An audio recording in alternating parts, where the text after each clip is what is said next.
Starting my speech in 3, 2, 1. Ladies and gentlemen, I question the stances of opening opposition in becoming a feminist, knowing that patriarchy is our enemy, knowing that patriarchy is the sources of our problem, and it is actually should be demolished in the very first place, right? However, beauty standard, which is the beauty standard, which is a patriarchal superstructure, is what they want to maintain in the very first place. This prove to you how they are actually going against the feminist movement, and which is why we're still going to support the motions in the very first place, right? Given the fact that beauty standards is a physical attributes, it's only shrink down women's identity and complexity, which is why it is justifiable for us to even not engage in the idea of beauty standard that is actually being debated over the opening bench of the government side of the house. Yes, we do justify that the burden of proof in this debate is the fact that why we have to justify that the K-pop movement is actually going against the feminists. However, the opening government only talks about beauty standard. Like, I'm going to extend the cases in explaining why drastic measure is actually aggressive and actually going to be strategically beneficial towards the movement itself, and how beauty standard is not a mere reason as to why K-pop industry is actually going to be dangerous, especially towards the feminists in the end of the day. Several framing that I want to establish in this debate. You have to understand that the societal context and the status quo is that we live in a world where the value of gender equality is pragmatically achieved. Yes, we do justify that women could finally go forward, women could have a job, women could get education and whatnot. Yet at the same time, you have to justify that there are still an existing values within the society that is actually still patriarchal, ladies and gentlemen. Where moms could finally go to work, but at the same time they are expected to actually take care of the children. Women could be beautiful, women could express themselves, but they have to address conformingly. They should not get a tattoo, they should not take out of their hijabs and whatnot, ladies and gentlemen. This implicit problem is a part of the problem that us as a feminist movement, the only stakeholders that acknowledge this, right?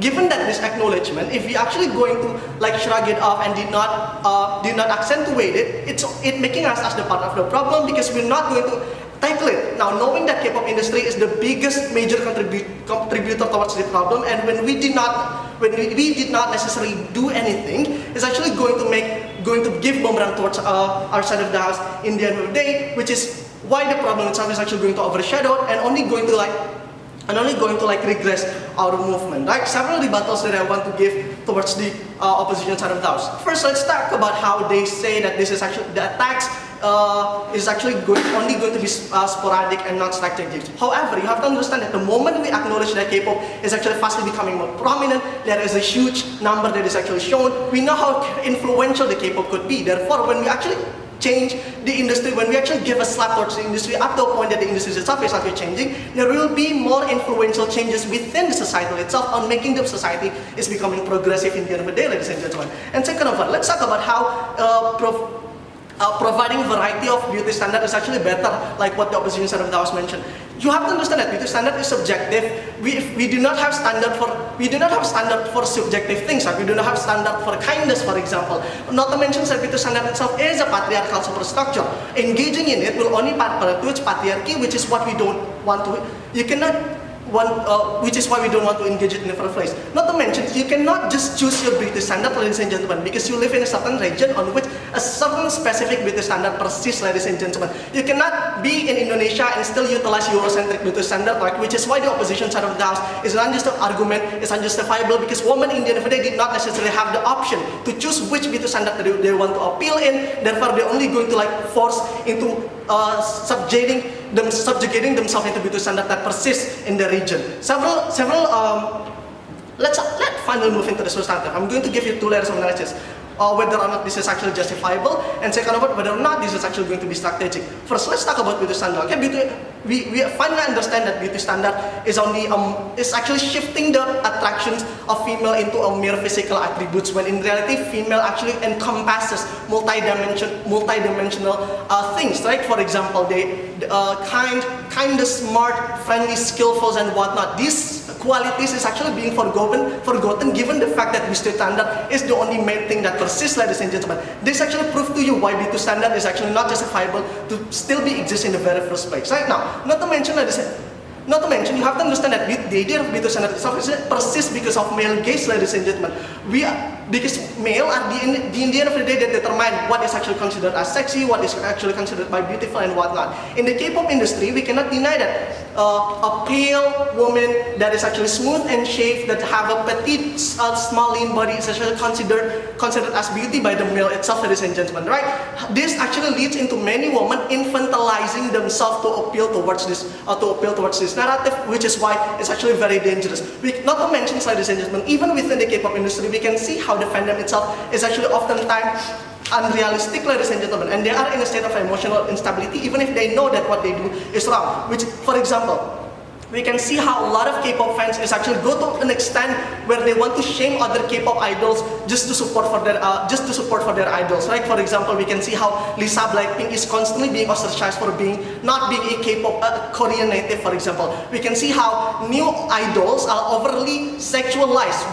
Their dress is oftentimes malfunction so that their private parts is showing, but at the same time, when the woman itself is consensually sexualizing themselves, such as JJ that is actually want to take a breast surgery, they want to make it move.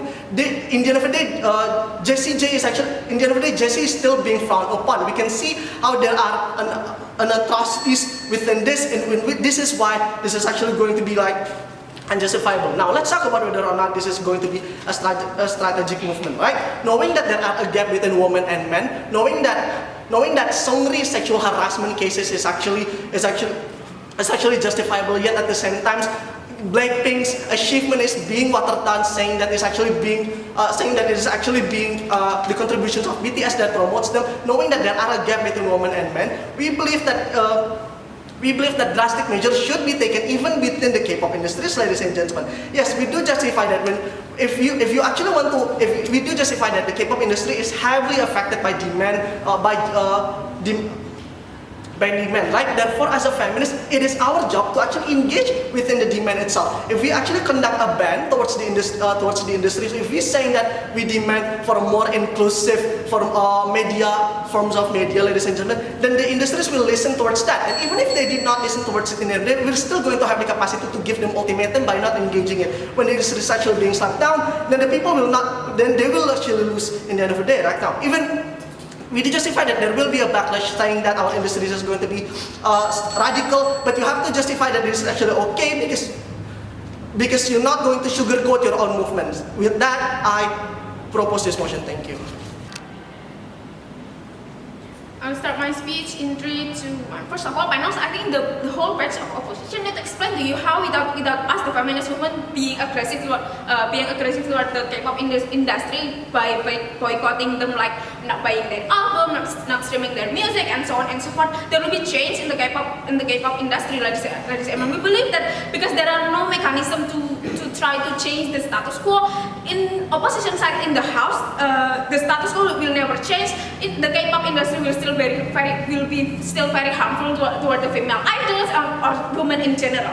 So one point of rebuttal coming toward the opening opposition, we believe that second speaker of the opening opposition is trying to argue to you that we do not need to abolish the beauty standard exists.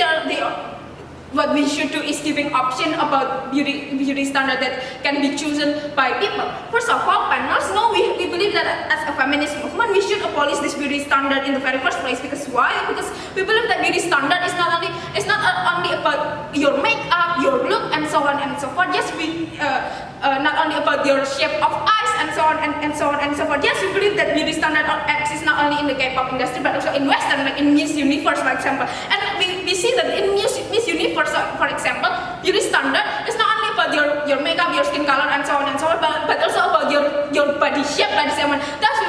Thus we see in Miss Universe or in K-pop industry, there are no fat people no fat people in this, ladies and gentlemen. Not only that, we believe that the existence of K-pop industry is actually worsening the beauty standard existing in the status quo. Because why? Because we believe that it will create an overgeneralizing toward the Asian people, ladies and gentlemen. This is why people in America, people in Western, they do not acknowledge Philippines, they do not acknowledge Indonesia as Indonesian people as Asian, because they think that all Asians should look like Korean, all Asians should look like Chinese or Japan, ladies and gentlemen. Thus, we believe it is very harmful, right?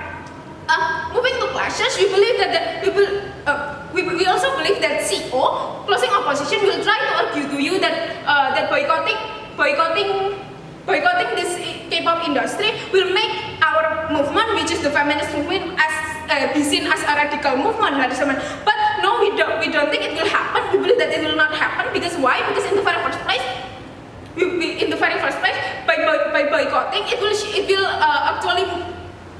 We are actually moving in line with our agenda as a feminist movement, which is to protect all layer of society, which especially women, ladies and gentlemen. So in the end of the day, women can live freely as they want, ladies and gentlemen. Not only that, we believe that even if we will be seen as a radical movement, it will be okay. Because why? Because in this status quo right now, we live in an ambiguous society, which people think they are feminists, but they are actually living as a fake feminism, ladies and gentlemen. Like for example, in the K-pop industry, you as a K-pop fan, for example, you acknowledge yourself as a feminist, but you choose to close your eyes regarding the issues about the harassment toward female idol, for example, because this is not your favorite idol that we are talking